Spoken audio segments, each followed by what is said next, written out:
और इसी बीच एक और अहम खबर आपको बता दें, आधी रात तुर्कमान गेट पहुंचे थे मोहविल नदवी और वीडियो में साफ दिखाई दे रहा है। आपको बता दें, वीडियो में नजर आए सपा सांसद और मोहविल नदवी से पूछताछ अब पुलिस कर सकती है। इस पूरे मामले को लेकर एक और वीडियो सामने आया है और सवाल उठ रहे हैं कि आखिर क्यों पहुंचे थे। अब पुलिस इस पूरे मामले को लेकर पूछताछ भी करेगी। इस वक्त की बड़ी खबर आपको बता रहे हैं।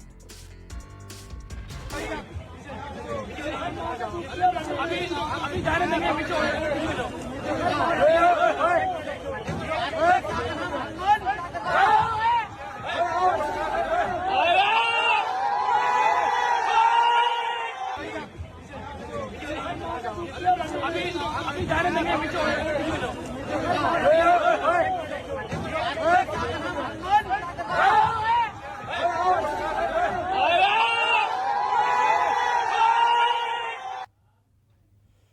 तो एक और अहम खुलासा हुआ है। तुर्कमान गेट पत्थरबाजी से जुड़ा एक और खुलासा आपको बता दें। मास्क पहनकर पुलिस पर पत्थर चलाए गए थे।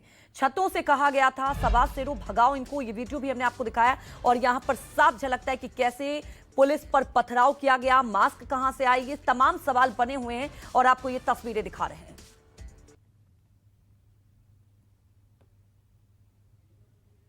तो दो अलग अलग तस्वीरें आपको दिखा रहे हैं। मास्क पहनकर पुलिस पर पथराव किया गया और यहां पर छत से आवाज आ रही है जो पथराव कर रहे थे। आपको बता दें कि जहां यहां पर उतरी उनको कहा जा रहा था कि सब्बा शेरों। तो कुल मिलाकर ये तय है कि पूरे प्लानिंग के तहत यहां पर भड़काया गया, लोगों को इकट्ठा किया गया।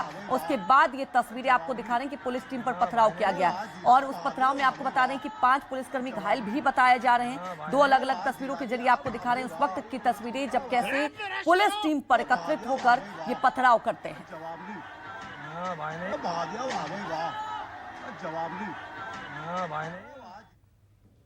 तो इस पूरे मामले को लेकर ज्वाइंट सीपी का बयान सामने आया है कि घटना के वक्त 100 से 150 उपद्रवी वहां पर मौजूद थे और 5 उपद्रवी को गिरफ्तार कर लिया गया। लगातार एक्शन तेज किया जा रहा है।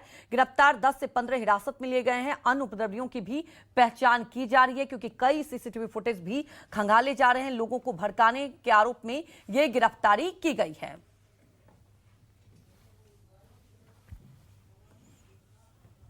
तो हमारे सहयोगी ग्राउंड जीरो से अलग अलग से जुड़ चुके हैं। वरुण सिन्हा भी हमारे साथ जुड़ चुके हैं, हमारे साथ पवन सिन्हा भी जुड़ चुके हैं, साथ ही हमारे साथ राहुल प्रकाश भी जुड़ चुके हैं। वरुण, आप वहां पर मौजूद हैं, जरा हमें तस्वीरों के जरिए अभी स्थिति को बताएं कि क्या अभी भी माहौल तनावपूर्ण है। और सबसे बड़ी बात यह है कि जो अभी न्यूज 24 पर हम एक के बाद एक वीडियो दिखा रहे थे, ये तो तय है कि पूरी प्लानिंग की गई थी लोगों को भड़काने के लिए। देखिए, निश्चित तौर पे जो हालात बने थे उस परिस्थिति के हिसाब से तय था कि लोगों को बुलाना, लोगों को मैसेज करना, लोगों को वीडियो कॉल करना, लोगों को दिखाना, वीडियो बनाकर व्हाट्सएप ग्रुप में बाकायदा सर्कुलेट करना, ये समझाने के लिए काफ़ी था कि बाकायदा भीड़ को इकट्ठा करने की कवायद बहुत जल्दबाजी में की गई। भीड़ को बुलाया भी गया। आप ये समझिए कि जब रात 1 बजे करीब ये सूचना मिली कि एमसीडी के तमाम बुलडोज़र पहुंचने वाले हैं, उसके बाद से ही तमाम यहाँ पर जितने लोग थे वो एक के बाद एक एक्टिव हुए। भीड़ को जितना शुरू हुआ, पथराव की स्थिति बनी और फिर पथराव भी हुआ। लेकिन एमसीडी ने पहले से इस पूरे मुद्दे पर करीब 25 से ज़्यादा बुलडोज़र लाकर यहाँ पर ये समझाने का प्रयास किया कि 1.5 से 2 घंटे के अंदर जितना भी अनऑथराइज कंस्ट्रक्शन है उसको कैसे भी करके निस्तेनाबूद कर दिया जाए, खत्म कर दिया जाए। अब की स्थिति देखिए ज़रा। अब फिलहाल पैरामिलिट्री फोर्सेस यहाँ पर हैं, दिल्ली पुलिस के तमाम जवान यहाँ पर मौजूद हैं। पूरा इलाका मैं आपको समझाऊंगा। ये देखिए, फैज़ इलाही मस्जिद आपको सामने की तरफ नजर आई होगी और इसके बाद करीब 38,940 वर्ग फीट का जो अवैध अतिक्रमण था उसको ध्वस्त कैसे किया गया उसकी तस्वीर देखिए। अभी भी आप देखेंगे तो ये पूरा पोर्शन आपको खाली नजर आ रहा होगा। जहां फिलहाल पूरा खाली परिसर है वहां पर कल तक इमारतें थीं, लेकिन अब वो इमारतें ध्वस्त हो गई हैं। आप देखेंगे बिल्डोजर से लगातार यहाँ पर कवायद कोशिश की जा रही है कि कैसे भी करके अगले 2 घंटे के अंदर ये सारा मलबा हटाया जाए। एक के बाद एक एमसीडी के डंपर यहाँ पर आ रहे हैं, बुलडोजर से सामान हटाने की कोशिश की जा रही है। और इसके अलावा जो सबसे मेन पॉइंट है, आप देखिए सामने का पोर्शन खाली कर लिया गया, जहां मैं खड़ा हूं ये पोर्शन खाली कर लिया गया है। इसके अलावा इस पोर्शन को सामने मेरे लेफ्ट साइड में इस पोर्शन को खाली करने के बाद जो सबसे बड़ी कवायद रहेगी अगले 2 से 3 घंटे की, वो रहेगी ये सामने के पोर्शन में, जहां पर बारात घर था, जहां पर मेडिकल हॉल होने की बात की जा रही है। कहा जा रहा है यहाँ पर इलाज किया जाता था और ये सारा का सारा स्ट्रक्चर जो है वो रामलीला मैदान के ठीक सामने है। आप सोचिए, मस्जिद का जो क्षेत्र है वो है करीब 195 एकड़, यानी कि छोटा सा हिस्सा है। लेकिन उसके बाद जो हिस्सा बढ़ाया गया, जो अतिक्रमण किया गया, सरकारी ज़मीन पर कब्जा किया गया, उस कब्जे की स्थिति आप देखिए। बाकायदा लिफ्ट लगी है, यानी कि ग्राउंड फ्लोर से अगर फर्स्ट फ्लोर पे जाना है तो लिफ्ट से जाएंगे इमाम साहब, बाकी लोग भी जा सकते हैं। जो तमाम बड़े लोग थे इस पूरे स्ट्रक्चर में या फिर जो पूरी मैनेजमेंट में, वो केवल लिफ्ट का प्रयोग करते थे। इसके अलावा आप देखेंगे बाहर की तरफ आपको बड़ी बड़ी खिड़कियां नजर आ रही होंगी।